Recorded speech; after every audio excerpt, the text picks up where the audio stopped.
Welcome to Ordinary or Badass. Whether you're ordinary or badass, so glad you're here. Today's guest is Kristen Fitch. Kristen, thank you so much for being here. Excited to have you on the show. Thank you so much for having me, Marie. I'm excited to talk to you today. So before we go any further, I've got to ask you, do you consider yourself ordinary or badass? 100% badass, like I think every woman is. I love it. I love it. So what's something that you've done that has made you feel badass? Oh, probably many things, but I will tell you, even all the way back in, I think it was high school or beginning of college, my family decided, all of my siblings, so that's 4 other siblings and myself, and my dad decided to go bungee jumping. And I thought, oh, this will be great. This is going to be so fun. I got to the top. They hooked the big, heavy bungees to your feet. I looked down and I literally thought, oh my gosh, I feel my body was screaming like, this is crazy. You should not do this. Like, abort mission. But to be honest, my pride got the best of me. And I said, how am I going to do this? So anyways, I jumped. It was a lot of fun. But the honest truth is in that moment, it was kind of like, even though I didn't want to do it, I knew that, if I just put my mind to it, I could do it. So that's probably one of the earlier examples of being a little bit of a badass. That's so awesome. Did that experience change your future, perception of what things you could do and things you couldn't do? Absolutely. I mean, I think I definitely have done things that I've been afraid to do before. Now, I haven't jumped out of a plane, although I've considered it, and I've thought maybe that's a little bit further out of my comfort zone than I've been willing to do yet. But yes, absolutely. I think every time I've pushed myself, it makes it a little easier to do it the next time, and to realize that your mind's going to, just like in everyday life, it's going to try to find those. It's going to try to stop you when it feels afraid or fearful. And you have to just walk through it. If you know that for the most part, it's something that, you're not going to be harmed physically. In most cases, it just feels, that it's just a trigger in your brain. So absolutely. So what is something that you say to yourself now when you have those triggers in your brain?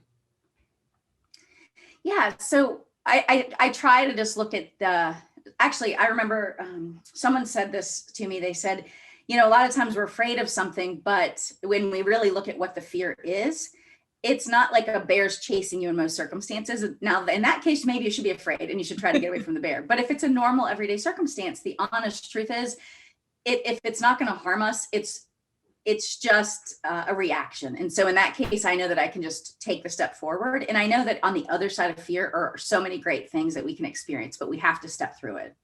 Yes, so good. So Kristen, can you take a second and tell us about yourself? Give us a short bio. Sure.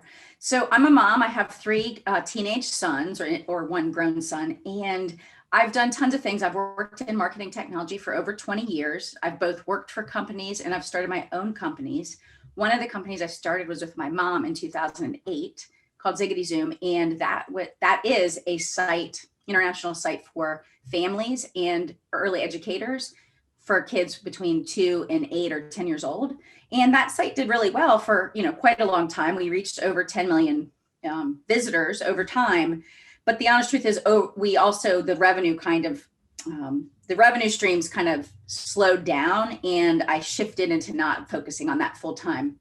And then since then, I have, also worked for another company, which now I'm just consulting with. And now I'm moving into my new podcast that's coming, or that just came out. And I'm also moving into doing more coaching and mentoring, which I have done in the past. And then also I will be releasing 2 books later this year and into next year. Wow, you are busy. I like it. So I thought it was cool how you said you shifted from one thing to another. I think it can be so hard to shift. We can get stuck in what we're doing, and it's hard to find the courage maybe to shift into something new. What was your thought process, and how did you get yourself to make a change? So I think what happens with most of us is we get stuck in our identity and our titles. And so what happens is we identify, for instance, I was in marketing technology for a long time, so we can identify that as part of us. And it's sometimes hard for us to either let that go or to add something to it. But we need to realize that the way we grow and the way that we expand is by adding things into what we do. So nowadays, so many people are what they call multi-passionate or multi-hyphenated, right? So they might be a writer, they might be an artist, an entrepreneur. So I would say You just have to be willing to say, you know what, I can do this and I can do something else. It's much like a business saying we have 2 or 3 revenue streams. Is there an opportunity to expand and have a 4th revenue stream? So if you see it more from you're expanding your opportunities, you're expanding your abilities, then it doesn't need to be scary at all. No one's saying you have to get rid of your first title or your first role. Just like if you're a mom, it doesn't mean you can't be something else. You can be a mom and so I just encourage people to see it more as growing and expanding, not necessarily that they have to leave something behind, at least fully. Yeah, I think that can be so helpful. Just sometimes like the simple switch that we do in how we're thinking about things. Um, so can you explain that a little bit, like about expanding or looking for new opportunities, just kind of what you said to yourself before and what you say to yourself now or going into it? Excuse me. Yeah, I'm trying to think. Let's see if I can think of an example. So for instance, in marketing technology, there's lots of different skills and things I do. But at the end of the day, probably one of the things I'm best at in that capacity is I'm a creative problem solver. And I'm really good at taking technical information and talking to technical people and making it very easy to understand. And I can also grasp very concepts that I'm maybe not an expert at and kind of synthesize it. And so, in other words, that can be applied to so many other things. For instance, I've done workshops, I've done mentoring, I've done all these things. It's much like teaching, right? So if you've been a teacher, or in my case, I've been a mentor, I've trained people, all of those skills can be applied to lots of things. You just need the different knowledge. So many things are related to each other. So for me, it would be if somebody's trying to figure out like, how might I shift or expand? Then what they might want to do is make a list, make an inventory of all their current skills. And you have to think of skills that may not come to you. It might not be obvious at first. You might ask other people, what am I good at? Or start looking at, your work, your role at home, wherever else, maybe you volunteer, something like that. But as you take inventory, start asking yourself, where else might I use this skill, this experience? And then be open to looking for new opportunities and having conversations with people about those skills and about things that you might be able to do with it. Yeah, and I think it's so interesting because oftentimes if we look through our life and even looking through different jobs, there's usually like a through line, like something that's the same, like just a thread of something that's similar in all of them. And we can think, oh, they're so different, but usually there is kind of like a similar thread through all of them, which I find interesting. Absolutely. And I just had a conversation with somebody this week, and we were talking about if someone's really good at the details, they like kind of nitpicking. Oh, why does this word work better than this word? Why does this color work better than this color? Or things like that.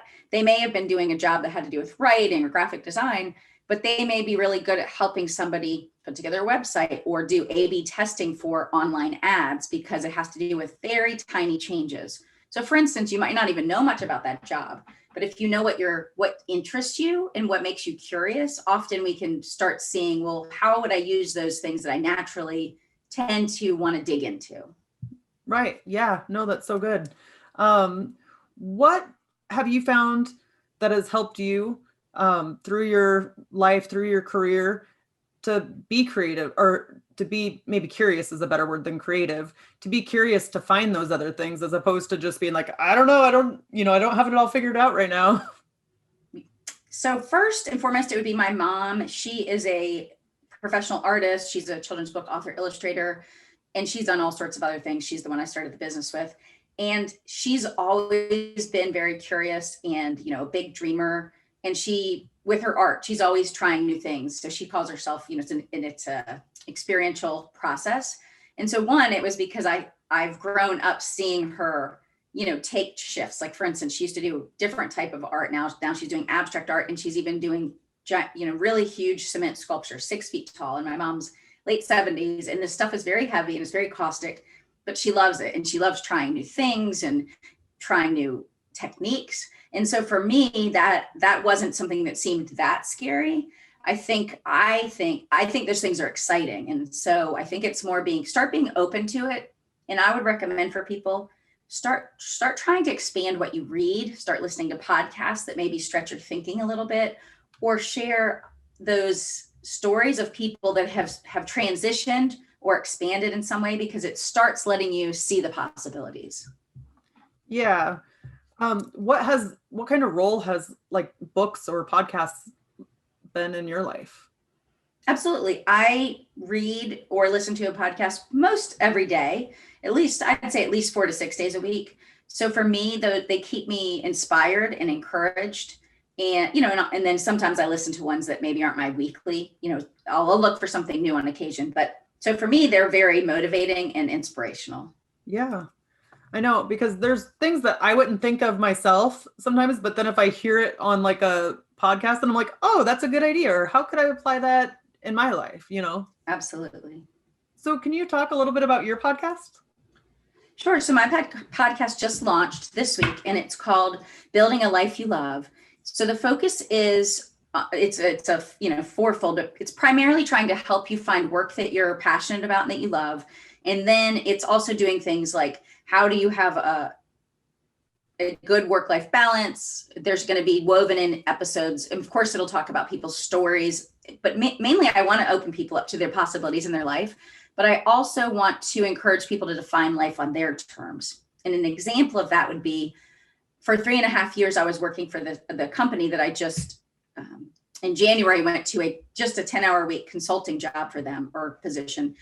So I went from full-time to that. And I just said to them, hey, I'd like to talk to you because I want to move back into doing my own, other things, but I'd still love to keep working with you. I'd still love to continue this relationship. So he said, well, what are you thinking? And he was open to me, the conversation. And I told him, I said, I'm thinking 10 hours a week at this consulting rate. It was nowhere near my, salaried rate, because I knew for 10 hours, I wasn't willing to work for that salaried rate hour. And they agreed to it. We didn't agree to a whole year necessarily. We agreed to try it for, a handful of months and then reassess, and then we'll, keep reassessing. But that allowed me to step back into doing my own thing full time and still have that connection. I enjoy working with them. I just wanted to go back out on my own, and I felt like that was the way I needed to do it. So the podcast is about those types of things. And then of course we tie in the things that I think make life worth living. So we talk about the role of creativity, the role of adventure and play and curiosity and faith in your life. So we tie in those sprinkles as well. How has creativity helped you in your life? Yeah, absolutely. So the thing about creativity is we don't use it enough, and we downplay it too much, both in the workplace and in our personal lives. The thing about creativity is it allows us to step away from our to-do list, and it allows us to get out of our own way, basically. It lets us think, it truly does let us think outside the box, because we're able to put two ideas together. We're able to, doodle and say, oh, this might be a good idea. Even coming up with a new process and automation can be creative, because maybe it's not the way we thought it was going to happen. So I think if we're willing to, and creativity, I just had a conversation with a creativity coach this week. It's not just about what you think. It's not just painting or art or that, or singing or that music. It's actually, creativity is getting in touch with your self-expression. And it also allows us to connect to other people better. Because think about it, if you always live the same day in and out, kind of like Groundhog Day, routine, what happens is we sort of get stuck in this rut of thinking, I just do this work, I just eat this meal. But if we start being open to the new opportunities, and we start being creative, it's like in the kitchen. You could make the same dish that you love making, or you could say, I'm just going to take all these ingredients out and try something. Well, we're learning when we do that. And then often we find ourselves with a more interesting product when we do that. So I think creativity, anytime we can add it to our, weekly schedule, I think it's really important.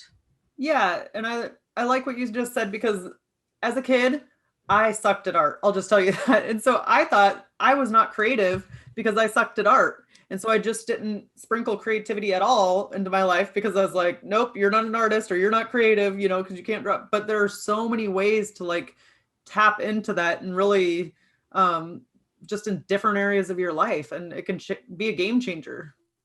Yep. Yeah, there's so many things you can do to be creative. I mean, even the conversation I just had this week, Alex Kappas, who I was interviewing, creativity coach, but she even talked about, you can even Google incomplete pictures online and print them, and then just continue the picture. It doesn't matter how good they are. The point is it's using a different part of your brain. And if each of us compared them, they would all be different. So there's lots of little exercises we can do that have nothing to do with a paintbrush or song lyrics or anything art at all, actually. I mean, art's amazing for creativity, but there's a lot of other opportunities that we can tap into. Even writing, writing is a creative effort as well. Yeah. And I think like it doesn't have to just be for business or, it can just be for your personal life or just like, I don't care if you're bored in your marriage, start doing like different things, and it like sparks things. Absolutely. I think it's one of the keys actually to if people are finding that they feel unfulfilled or unhappy often, or even not having the joy they want, it's often because they're not curious and they're not being creative, because humans were made to be creative. We were born to use our hands in some way. Yeah, yeah. And I will add, you can do it sucky. You can do it and be horrible at it. It's just like the practice of doing it. That's right. 100%. So how do you find a healthy work-life balance? Absolutely. So I just had a same things, conversation this week about this, but here's what I said. I schedule in my fun and my celebrations. I pencil out time to take off, either to go do a fun activity, it might be go to the beach, go to lunch with friends. So I actually make sure that when I look to my next week or week and a half out, I actually schedule time off my calendar so it can't get booked for appointments. So that's the first thing I do is I actually plan for the fun and the creativity and the gatherings. So one, I think it's important. Most people put those things last and they say, I'm too busy. I don't have time to see friends. But I would challenge you that the beauty of life is actually the connections with people, the relationships, and enjoying life. So for me, it's that I pencil in all the things that I think make life rich instead of just letting work take over. Of course, I have to work hard, some days, just like everyone else, but I plan it around what else I'm trying to do. So during COVID, connection has definitely probably been hard for people. Mm-hmm. Is there ways that you're adding that into your life so you can still connect with people and feel full?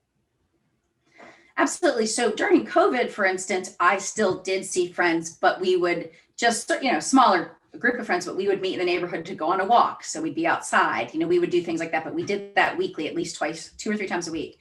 So we still found ways to connect. Of course, we tried online games, through Zoom or House Party. We did that kind of stuff. But now that it's mostly opened back up, not for everyone, but for most of us, absolutely, we're taking advantage of getting to see each other again and have the gatherings. Yes, they might be outside more so, or smaller gatherings, right? Less people. But yeah, and then my family, we do game night, not every week, but most weeks with our sons. So absolutely. I think you're right. A lot of people have gotten used to I don't want to say isolation because not everybody's isolated, but they've gotten used to that. And so I think you do have to reach out. You have to make an effort and realize while we did go through that, that's not how we weren't created to live in isolation. We were created to live in community. So you do need to try to reach out, even if it's just texting a few friends or family members and saying, hey, I was thinking about you. I'd love to see if we can connect soon. Even if you can't get together with them in person, set up a phone call or a Zoom call. Right. Yeah. It's easy to once you're used to the isolation, just to keep going down that path, but then it starts to reflect or really sink in, so no, it's definitely helpful. What life isn't all gumdrops and lollipops, right? Right. I'm sure you faced some hardships. Can you share one of your hardships you faced in your life and how you've dealt with it? Sure. So as I was telling you before, the business I started with my mom, Ziggity Zoom, on many counts, it was doing really well. We won lots of awards. Our traffic was really building. We were getting a lot of attention. We did have multiple revenue streams. But as I said, it was just the two of us primarily running it. So it was a lot of work for 2 people. And the revenue, though, obviously it was on us, but it really never took off the way it really should have. And so I had to kind of step away from it to a period because it was that feeling of the revenue not being where it needed to be. It was just weighing on me, in a way that wasn't probably healthy. And that's actually why I took that other opportunity, is I needed to step away from that full time. I couldn't do it full time. So I still have that business and I'm still working to grow it on the side, but it's not my full focus. But that was really hard, and not only that, because it was with my mom, of course I wanted it to do well, because I knew that it would have taken care of her in that financial way. So it was the big burden. I mean, not that she doesn't have other revenue streams, but that was, we put a lot of blood, sweat, and tears to that. So that was hard, but I knew the only way to get past it was, one, to sort of see what did we, I don't know that wrong is the wrong word, but what can we learn from it? And so I just tried to understand the lessons that I can take away from that experience. And that's how I move forward, is trying to understand it. Yeah. So when you're in the time where you're kind of in a rut or feeling stuck, whether it's in your business and life, what do you do to get out of that? For me, I have to get myself to do things like go outside, take more walks, get in nature, try to read, try to be more inspired, even than maybe my normal week or month, because like you said, it's easy to go back to those thoughts. And so I need to do things that are going to pull me away from thinking about those things. So for me, it's spending time with people that I enjoy spending time with, getting outside, getting a reset basically. And so for me, getting outside, getting with nature, that helps me to sort of, and also to put things in perspective, right? It's a business. It's not to say we couldn't have turned it around. It's not to say we still aren't going to make it something really great, but at that moment, it just wasn't building the way we wanted it to. And so I had to know that that's okay too. Everyone has, like I said, it's not necessarily a failure. It was just on the revenue side, it wasn't what it should be. And I have to accept that and move on. Yeah. And sometimes what brought you joy or like excitement before, that can change. It can That's move right. to something completely new. And that's life. It doesn't mean, like you said, it doesn't mean you're a failure. It means Right. that you're just pivoting and changing to something else, or in addition to, like, yes, Yeah, and. that's And right. that's always helpful. Absolutely. So kind of along that, what do you do for your mindset to keep a positive mindset? Do you have like a morning routine or an evening routine that you do?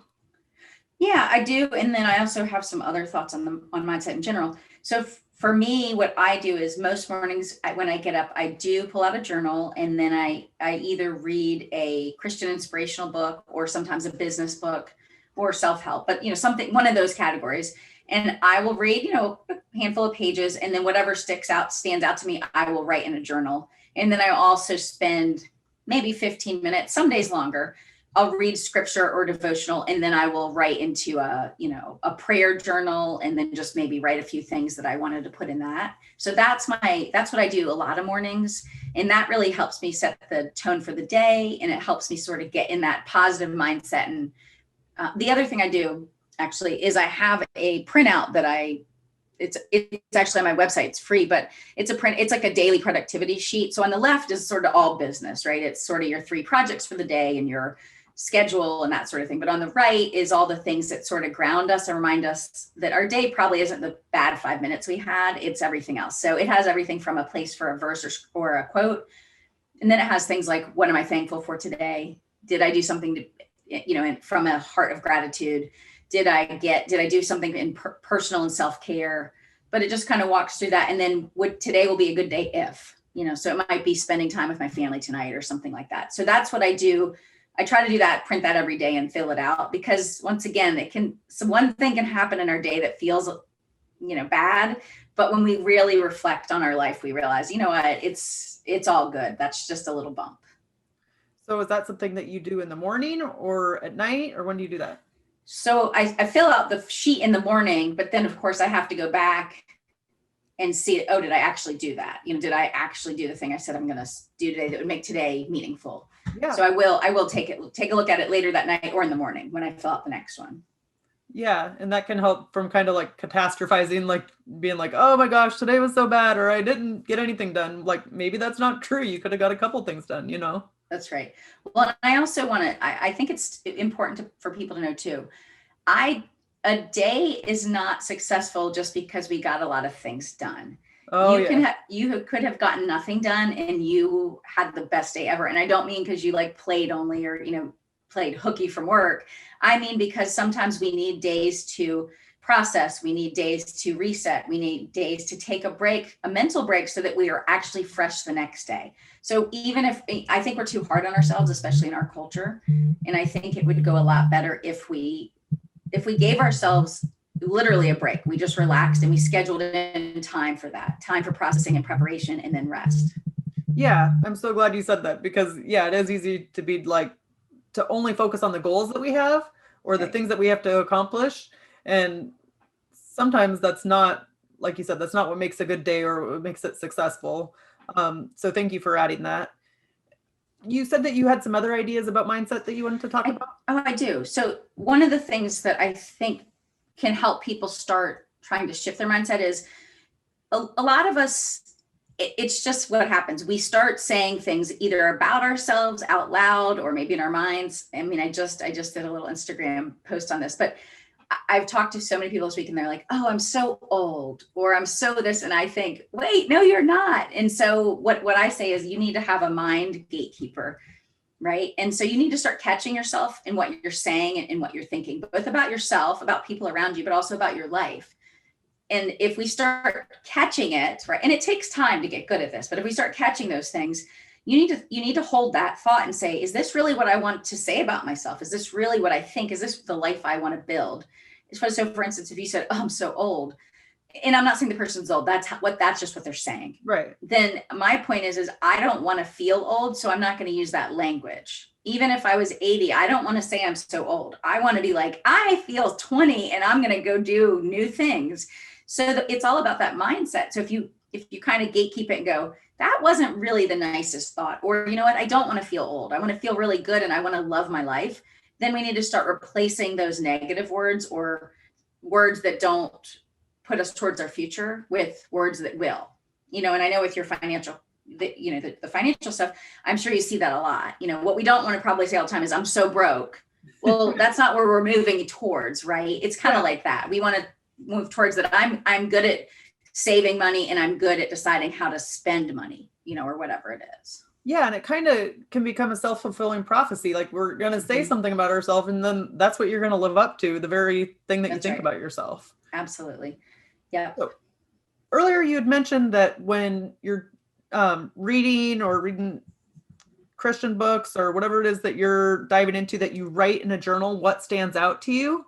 Can you explain why you do that and how that helps you? Oh, absolutely. I mean, I must have 20 journals. They're filled. So I like to go back and I also will put the name of the book, the author, and the page number in those journals so I can find it again, because the honest truth is I would forget, right? I mean, you might be like, I think I know the author. So I do that for a couple of reasons. One is because if it's that good to me and I literally go, oh my gosh, I bookmark it with a tab or a Post-it. I'm a little obsessed with that. But then I put it in this journal because I want to be able to come back to it. And then as I'm working towards writing some different books, I also know that these are things that were so impactful to me that I don't know if I'll share all the stuff, but I'll be able to share these things that really had an impact. That day when I read it, it really spoke to me. So I like to go back and reference things, just like I go back and reference books. I don't necessarily need to read a book all the way through in those categories, the ones I talked about, but I do like to go back and reference part of the book, or get inspired. Sometimes maybe I only have time to read 6 pages. Okay, well, if I tabbed it, I can say, oh, what was this I liked? And then I go back and then I realize, oh, this really had impact. I'll just reread this section again. Yeah.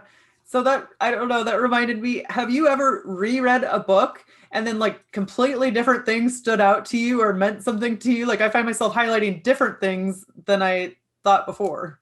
Absolutely. I think because we're in different places, different seasons of our life, different things will stand out to us. I don't reread fiction books, but I do reread any other type of book, more referencey books, right? Right.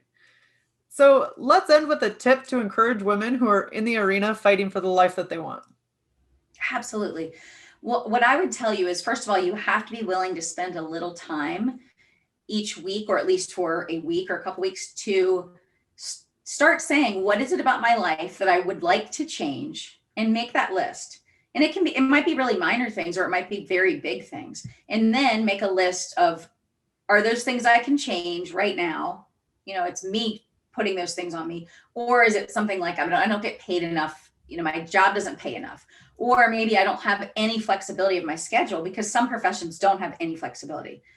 Well, if that's something that you want to change in the future, write that down, so when you put your first list of what do I want to change, then you make your list of what do I want my life to look like and be different. So that's everything from your daily routine or your weekly routine, because for some people it really is, I want to be able to pick my kids up from school. Well, then you have to have a job or flexibility that allows you to not be at an office right at that hour. So you start saying, these are the things I want to figure out. How can I get that type of job? Or how can I go to my boss and ask for that, negotiate? So it doesn't necessarily mean we have to make this huge life transition, but we do need to know what we want. Yeah. And we need to be clear about that. So I think that's a good starting point for people. And plus it lets us realize that we have more power than we think. And if you start there, then of course it's starting to then work on the mindset. You need to start realizing what's holding you back. What are you really thinking in your mind? I just had a conversation with girlfriends the other day, and they were in Florida for spring break, and they said, yeah, this one hotel we just walked by was, you wouldn't believe it, it's $600 a night. And I said, and they're like, wow, we would never stay there. And I was like, but you shouldn't tell yourself that, even if you wouldn't want to, even if you could have the money and you could spend that. Like, I don't want to make that statement. Just maybe I wouldn't want to spend that money because I thought, I don't need to spend that much money. But I was like, no, don't tell yourself that. Because once again, they don't realize it, but they're just limiting what they could do, or how they do want to spend their money. Yeah. It's like you're closing yourself off to the possibilities. That's right. Okay. So Kristen, how can we connect with you? Absolutely.